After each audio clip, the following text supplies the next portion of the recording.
ओम शांति। आज जो अव्यक्त मुरली हम पढ़ने जा रहे हैं उसमें बाबा ने हमें ये बताया है कि हम विशेष आत्मा कैसे बन सकते हैं, क्योंकि हम सब विशेष यानी कि स्पेशल बनना चाहते हैं, लेकिन उसमें स्पेशल बनने में प्रॉब्लम्स क्या क्या आती हैं और उसका तरीका क्या है, उसकी विधि क्या है, उसके ऊपर बाबा ने आज बहुत डिटेल में हम बच्चों को समझाया है। तो ये अव्यक्त मुरली है 6 नवंबर 1981 की। इस मुरली में कुछ पॉइंट्स लिए गए हैं, सारी मुरली डिस्कस नहीं की गई है। तो मुरली को शुरू करते हैं। बाबा ने मुरली की शुरुआत की कि बाबा आज अपने विश्व कल्याण के कार्य के आधार मूर्त बच्चों को देख रहे हैं। बाबा हम बच्चों को देख रहे हैं, लेकिन हम बच्चे कौन से बच्चे हैं जो विश्व कल्याण के कार्य के आधार हैं। बाबा ने आगे कहा, हर बच्चा महान है, पुण्य आत्मा है, पुरुषोत्तम अर्थात देव आत्मा है, विश्व परिवर्तन के निमित्त आत्माएं हैं। फिर से पढ़ते हैं, बाबा हमें कैसे देख रहे हैं। हर बच्चा महान है, पुण्य आत्मा है, पुरुषोत्तम अर्थात देव आत्मा है, विश्व परिवर्तन के निमित्त आत्माएं हैं। आगे बाबा ने कहा, ऐसे हर एक अपने को समझकर चलते हो, क्या थे और क्या बन गए हैं। ये महान अंतर सब सामने रहता है। ये अंतर महामंत्र स्वरूप स्वतः बना देता है। ये अंतर महामंत्र स्वरूप स्वतः बना देता है। जैसे बाप के सामने सदा हर एक बच्चा विशेष आत्मा के रूप में सामने रहता है, वैसे आप सभी भी अपनी विशेषता और सर्व की विशेषता यही सदा देखते हो। जैसे बाप के सामने सदा हर बच्चा विशेष आत्मा के रूप में सामने रहता, तो बाबा कहते वैसे आप सभी भी अपनी विशेषता और सर्व की विशेषता ऐसे ही देखते हो। एक सीन को अगर हम अपने सामने लाएं, अव्यक्त बाप दादा डायमंड हॉल, तो जब बाबा सब बच्चों को देखते हैं तो बाबा हर एक बच्चे की ओरिजिनलिटी के साथ उसकी विशेषताओं सहित उसको देखते हैं। हर बच्चे की विशेषता को देखते हैं, उसमें कोई अंतर नहीं होता। तो उसी तरह से बाबा ये कह रहे हैं कि मैं तो सबकी विशेषताओं को देखता हूँ।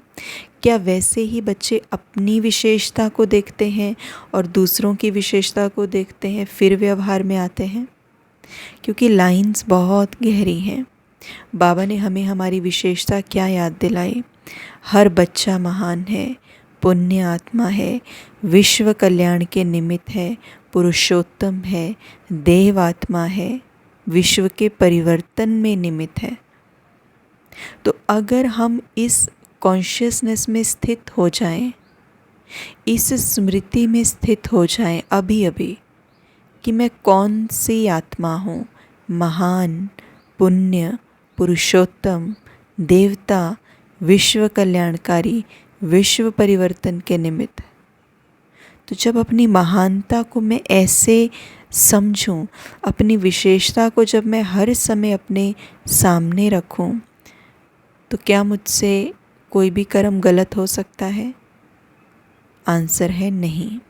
क्यों? क्योंकि मैं स्मृति में हूँ, मैं अवेयरनेस में हूँ, मुझे याद है मेरी विशेषता क्या है। तो बाबा ने वही कहा कि जैसे बाप को विशेषता आपकी याद रहती है, क्या आपको भी आपकी विशेषता वैसे याद रहती है? लेकिन जब हम व्यवहार में आते हैं तो हम कई बार साधारण हो जाते हैं। मोस्ट ऑफ द टाइम हम साधारणता में रहते हैं, हमारी विशेषता को हम भूल जाते हैं। तो दो ही बातें ज़रूरी हैं, एक मुझे अपनी विशेषता याद रहे और एक मुझे दूसरे व्यक्ति की विशेषता भी याद रहे। इसी के ऊपर आज बाबा ने सारी वाणी कंप्लीट की है। बाबा ने कहा विशेष आत्माओं का कर्तव्य क्या है। विशेष आत्माओं का कर्तव्य क्या है? स्व की विशेषता द्वारा विशेष कार्य में रहना। ध्यान से इस लाइन को हम सुनेंगे। स्व की विशेषता द्वारा विशेष कार्य में रहना, अर्थात अपनी विशेषता का सिर्फ मन में व मुख में वर्णन नहीं करना, लेकिन विशेषता द्वारा कोई विशेष कार्य कर दिखाना। स्व की विशेषता द्वारा विशेष कार्य करना मतलब जब भी हम कोई कार्य करते हैं, जब भी हम पूरे दिन में कोई भी कार्य करते हैं, हम बाकी आत्माओं से बात करते हैं, व्यवहार में आते हैं, ऑफिस में काम करते हैं, घर पे काम करते हैं, फिज़िकल वर्क कुछ भी हम करते हैं, सेवा में हम हैं, हम कोई कोर्स करवा रहे हैं, प्रदर्शनी करवा रहे हैं, सेंटर पे कोई सेवा कर रहे हैं, घर की कोई सेवा कर रहे हैं, जब भी हम कोई कर्म कर रहे हैं तो कर्तव्य हमारा क्या है, हमें क्या करना चाहिए। बाबा ने कहा स्व की विशेषता द्वारा विशेष कार्य करना मतलब ये नहीं कि मुझे खाली पता है, हाँ मैं तो महान हूँ, मैं तो पुण्य आत्मा हूँ, ये तो मुझे पता ही है, मैं तो देवता थी, मैं तो पुरुषोत्तम आत्मा थी, ये नहीं, लेकिन उस स्वरूप की स्मृति में स्थित हो जाना कि पहले मेरी विशेषता मैं कौन सी आत्मा हूँ, मैं हूँ कौन एक्चुअली। तो ये है हमारी विशेषता। जब हम इस विशेषता में स्टेबल हो जाते हैं, इस विशेषता को स्मृति में रखते हैं और जब हम ये कार्य करते हैं, अब मानिए हमने अभी अभी अपने आप को एक रिमाइंडर दिया, मैं महान आत्मा, मैं पुण्य आत्मा, विशेष विश्व कल्याण के निमित्त आत्मा, विश्व परिवर्तन में आत्मा, ये विश्व परिवर्तक में आत्मा, ये मेरी विशेषता है, ये मैं हूँ। तो जैसे ही मैंने ये कहा और जैसे ही मैंने इस स्मृति में खुद को टिकाया कि मैं हूँ कौन, वैसे ही अब कोई भी व्यक्ति मेरे सामने आता है, मेरा बात करने का तरीका बदल जाएगा, मेरा कार्य करने का तरीका बदल जाएगा। तो इसी को बाबा कह रहे हैं कि सिर्फ मन में और मुख में वर्णन नहीं करना, लेकिन विशेषता द्वारा कोई विशेष कार्य कर दिखाना। जितना अपनी विशेषता को मनसा व वाणी और कर्म की सेवा में लगाएंगे तो वो विशेषता विस्तार को पाएगी। बहुत इम्पॉर्टेंट और गहरा पॉइंट है। इसी पॉइंट को, यही पॉइंट हमें सफलता की तरफ लेके आएगा, यही पॉइंट जो है हमें परिवर्तन की तरफ लेके जाएगा। जितनी अपनी विशेषता को मनसा यानी मन में स्मृति रहे, याद रहे मैं कौन हूँ, वाणी और कर्म की सेवा में लगाएंगे, यानी जैसे ही मन में वो स्मृति रहती है तो फिर वाणी और कर्म में तो आएगी। तो जितना विशेषता को मनसा, वाणी और कर्म की सेवा में लगाएंगे तो वो विशेषता विस्तार को पाएगी, जिसका मतलब है कि जब हमें हमारी महानता का एहसास होगा, मैं कौन सी आत्मा हूँ, तो जब वो मन में चलेगा, जब मन उस पर स्थिर होगा तो हमारा वचन, हमारा कर्म बदल जाएगा। लेकिन उसके लिए सबसे पहले क्या है? स्मृति, याद रहना चाहिए, याद रहना चाहिए। फिर अटेंशन, दूसरा पड़ाव है कि मैं पूरा दिन ध्यान रखूं। आगे बाबा ने कहा ऐसे स्व की चेकिंग करो। क्या चेकिंग करें? कि बाप द्वारा इस श्रेष्ठ जीवन में जो जन्म सिद्ध अधिकार के रूप में विशेषता मिली है, उसको सिर्फ बीज रूप में ही रखा है या बीज को सेवा की धरनी में डालकर विस्तार को पाया है।